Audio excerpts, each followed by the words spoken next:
В 2012 году наступила новая эпоха. Эпоха волка. Ей предшествовала другая эпоха. Эпоха лисы. Вспомните наши древние сказки. Как вела себя лиса и как глупо вел себя мужественный, сильный волк. Да?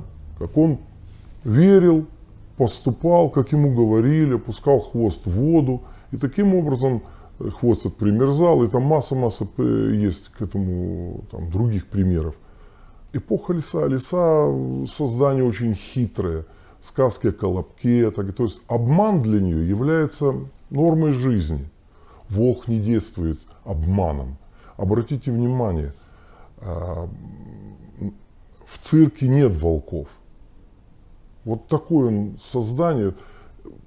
Эпоха волка пришла на смену эпохи лисы, эпохи ночи сварога. Продлилась эта эпоха довольно долго.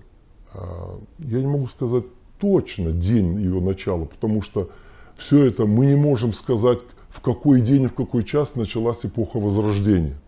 Мы говорим, это 15, 14, 16 век, вот перешеек этих дорог, этого времени. Так и невозможно сказать. Но в общем понимании, чтобы округлить эту дату, это примерно 1600 лет назад.